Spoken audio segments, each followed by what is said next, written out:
السلام علیکم ورحمۃ اللہ۔ آج ہے باب الکبائر و علامات النفاق، کبیرہ گناہوں کا بیان اور منافق کی علامات کا بیان۔ کبیرہ گناہ کون سے ہیں اور منافق کی کون کون سی نشانیاں ہیں اس کے بارے میں بیان۔ پہلی فصل، عن عبداللہ بن مسعود رضی اللہ تعالی، الکبائر جو ہے نا کبیرۃ کی جمع ہے، بڑے گناہوں کو کہتے ہیں۔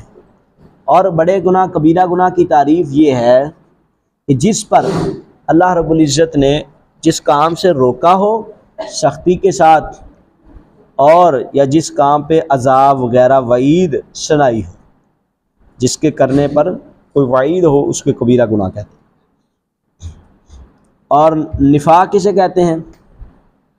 نفاق منافقت کہتے ہیں، دل میں کچھ اور رکھنا، ظاہر میں کچھ اور باطن میں کچھ اور رکھنا، اس کو کہتے ہیں۔ وعن عبداللہ بن مسعود رضی اللہ عنہ قال، عبداللہ ابن مسعود سے مروی ہے، قال انہوں نے کہا، قال رجل، کہا ایک آدمی نے، یا رسول اللہ کی ای الذنب اکبر، کون سا گناہ بڑا ہے عند اللہ، اللہ کے ہاں؟ قال، فرمایا، ان تدعو للہ ندا، یہ کہ تو پکارے اللہ کے لیے شریک، وہو خلقک کا، حالانکہ اس نے تجھے پیدا کیا ہے۔ قال، کہا ثم ای، پھر کون سا؟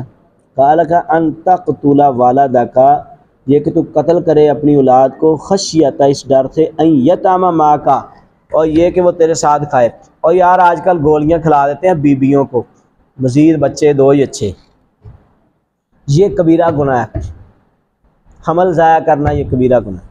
مجبوری ہو، کوئی ایسی مجبوری کہ ڈاکٹر کہہ دے وہ مر جائے گی جے، پھر حمل ضائع کروایا جائے، ورنہ یہ حمل ضائع کروانا اور یا بچے کو ضائع کرا دینا بھی، اب بس بچے دو تین ہی اچھے ہیں، تو پھر جو ہے نا یہ بہت بڑا کبیرہ گناہ ہے۔ قال ثم ای، پھر کون سا؟ ان تزنی حلیلۃ جارک، اپنے پڑوسن کی بیوی، یعنی کہ اپنے پڑوسی کے بیوی کے ساتھ زنا کرنا، یہ سب سے کبیرہ گناہ۔ بھائی وہ کیوں بڑا کبیرہ گناہ ہے؟ اس لیے گناہ کبیرہ ہے کیونکہ پڑوسی کا کیا ہوتا ہے؟ خیال کرتا ہے۔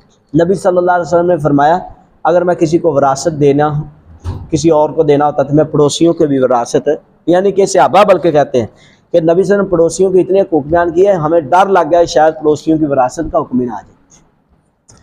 تو پڑوسی اب آپ گھر میں نہیں ہے، اس کا خامد، اس کا یعنی کہ وہ زیادہ مواقع ہوتے ہیں اور ایک دوسرے پہ ایک ہمہ دعویٰ ہوتا ہے، اسلام یہ تحفظ دیتا ہے۔ مثلا آپ گھر میں نہیں ہیں تو ساتھ کے پڑوس میں مرد موجود ہے تو وہ آپ کے گھر کی حفاظت کرے، تو وہ ہی اٹھ کے آنکھ چلائی کرنا شروع کر دے، چھت پہ چڑھ کے ایسے ایسے کرے، تو یہ بالکل غلط ہے اور یہ کبیرہ گناہ ہے، یہ اللہ کو پسند نہیں۔ ویسے کسی اور کے ساتھ کرنا، اپنے ہی محلے سے، اپنی کزن سے، اپنے ہی چاچے کی بیٹی سے، یہ بھی مطلب ہے اس کا، اپنے ہی محلے کی عورت سے، اپنے ہی چاچے کی بیٹی یا بیٹے یا کزن کسی سے غلط کام کرنا، یہ اس سے بڑا گناہ ہے۔ یعنی کہ وہ زیادہ مسائل بنتے ہیں، کسی اور سے کر لیے ایک مسئلہ ہے، اب یہاں بڑے مسئلے ہیں، ہمیشہ کے لیے لڑائیاں ہیں، اب وہ ہمیشہ کے لیے آپ کے دشمن ہیں، آپ ہمیشہ 24 گھنٹے ٹینشنیں ہیں، یہ بڑا گناہ ہے۔ یہ صرف ایک زنا، یہ چسکا ہی نہیں لیا آپ نے، پوری یعنی کہ ان کو تبدیل کر کے پوری دشمنی آپ نے مول لے لی ہے، ہر وقت بے سکونی ہے ان کو بھی، آپ کو بھی، وہ آپ سے بے سکون میں ہیں اور وہ آپ سے اور آپ ان سے۔ فانزل اللہ تصدیقها، نازل کیا اللہ تعالیٰ نے اس کے بارے میں تصدیق، والذین، وہ لوگ، یدعون مع اللہ الہا آخر، جو نہیں بلاتے اللہ کے ساتھ کسی اور کو الہ، ولا یقتلون النفس، اور وہ نہیں کرتے کسی نفس کو، التی، وہ نفس، حرم اللہ، کہ حرام کر دیا اللہ تعالیٰ نے، الا بالحق، مگر حق کے ساتھ، ولا یزنون، اور وہ زنا نہیں کرتے۔ کبیرہ گناہ کا پتہ چل گیا کون کون سے ہیں، ایک ایک کبیرہ گناہ پہ علیحدہ علیحدہ خطبہ جمعہ بھی دیا جا سکتا ہے۔ آگے جی اگلی روایت، وعن عبداللہ بن عمر رضی اللہ تعالیٰ عنہ قال، عبداللہ بن عمر سے مروی ہے، قال انہوں نے کہا، فرمایا رسول اللہ صلی اللہ علیہ وسلم، الکبائر، کبیرہ گناہ، الاشراک باللہ، اللہ کے ساتھ شرک ہے، وعقوق الوالدین، اور والدین کی نافرمانی ہے، وقتل النفس، اور نفس کو قتل کرنا، والیمین الغموس، اور جھوٹی قسم کھانا، یہ کبیرہ گناہ ہے۔ اس کو روایت کیا بخاری نے، اور ایک روایت میں ہے شہادت الزور، جھوٹی قسم، بدر الیمین الغموس، اور ڈبو دینے والی، یہ اب جھوٹی قسم کبھی نہ کھایا جے۔ ایک کام گزر پہ نا اس پہ جھوٹی کہتے ہیں، یہ بندے کو دنیا میں ڈبو کے رکھ دیتی ہے۔ اگر کسی نے زندگی میں کھائی ہے تو اللہ سے توبہ کر لو، یا اللہ اب نہیں میں کروں گا، یہ بڑی بندوں کو ڈبو کے رکھ دیتی ہے۔ زمین غموس، وہ واقعہ سنا نہیں کہ ایک بستی کے لوگوں کا واقعہ تھا کہ وہاں بندہ قتل ہوا تھا، اور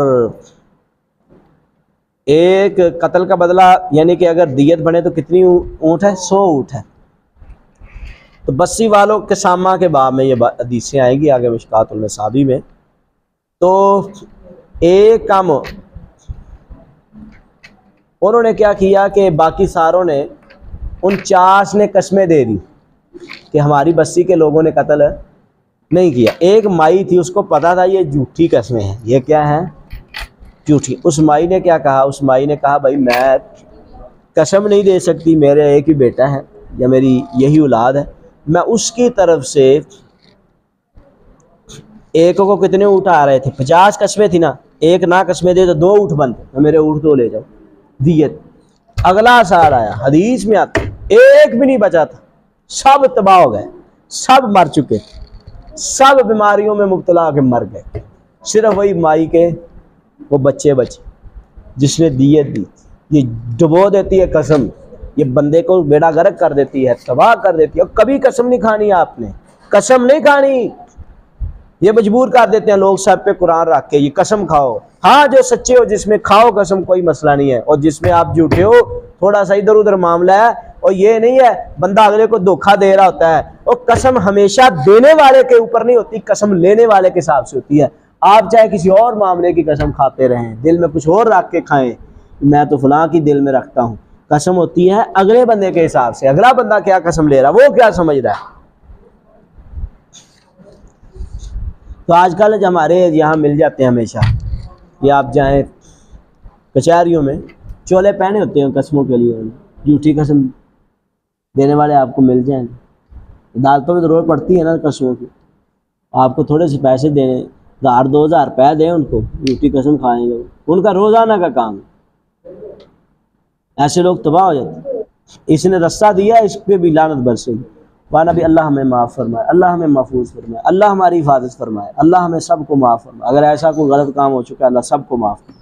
اللہ ہم نہیں سہ سکتے، تیرے دین کا کام کرنے کے لیے زندگی مانگی ہے۔ وعن ابی ہریرہ رضی اللہ تعالیٰ عنہ قال، ابو ہریرہ رضی اللہ تعالیٰ عنہ سے مروی ہے، قال انہوں نے کہا، فرمایا رسول اللہ صلی اللہ علیہ وسلم نے، اجتنبوا السبع الموبقات، 7 ہلاک کرنے والی چیزوں سے بچو۔ قال ان کا یا رسول اللہ وما ہن، وہ کیا ہے؟